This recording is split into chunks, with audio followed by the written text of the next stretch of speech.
Hey, howdy.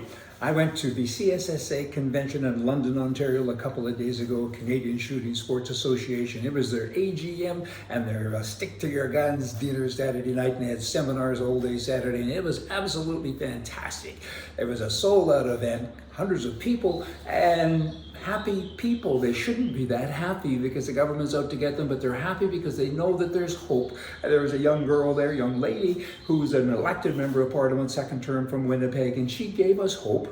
She was a great speaker and she had great content, and she said, hey, hang on here. Here's the stats, and they shouldn't be doing this and they shouldn't be doing that, and we need to form government so we can undo the damage that they have done. They again being the Liberal government. And you know what? Raquel Dancho, she'll do that.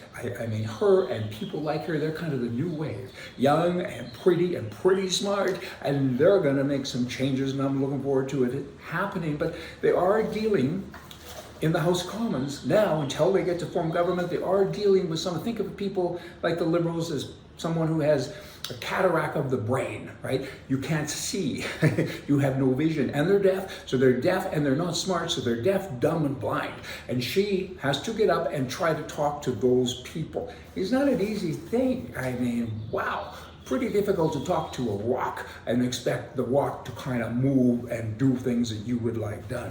So we're hopeful that the new government will in fact be the Conservative government with people like Raquel running the government, and then the gun freeze, the handgun freeze, and all this other stuff, this buyback program. We're going to buy what we've never owned, and maybe at other guns we're not going to buy them. You get to keep them, but you can't use them and you can't sell them, and you know, billions and billions of dollars of damage going to law-abiding citizens. Wow, it's incredible.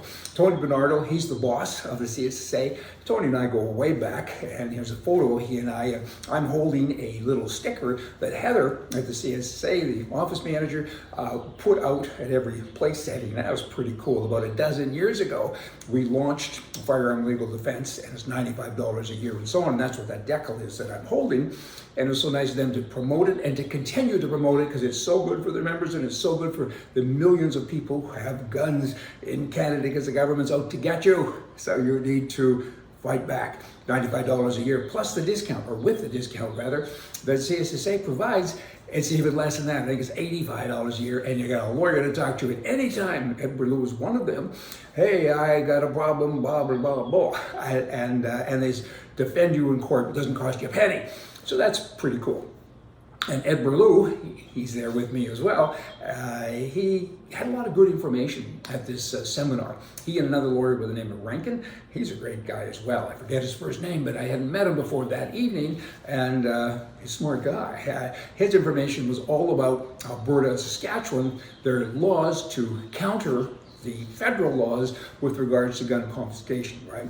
So the feds are going to come and do this and that, but they say it's under criminal law. So it's federal, and you guys have to listen to us. So Saskatchewan and Alberta said, you're correct, it's federal law, but we're in charge of business law, so you have to listen to us. So they put some rules and laws into place, legislation.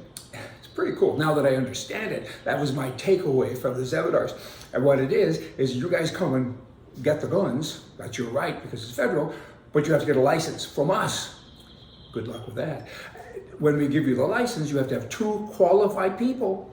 We define qualified, and they have to go out and pick up guns, no more than 3 at a time, and they have to put it in a vehicle that has no windows, and we have to approve of the vehicle. There's all kinds of restrictions for that vehicle, and then you have to take those firearms to a location that's 3,000 yards away from a school, a store, a residence, and a road.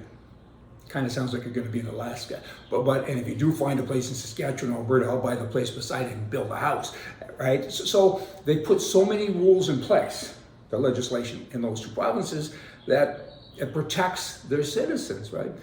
Big deal. It's a big deal, and congratulations to them, and we're looking forward to see what happens. I hope other provinces step up.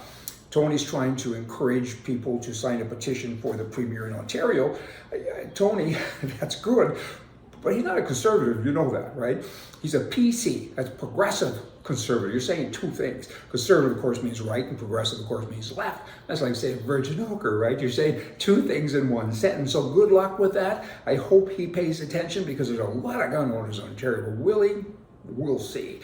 Back to the convention, it was great to do, and the next morning, Raquel and I shared a cab, went out to the airport. I think we left about 4:30. Each of us had a 6 a.m. flight. Hope to see her again, and again, I can't state enough that we all need to support our politicians because they can make the difference, because we have to get rid of the people that are in power now because they're too powerful.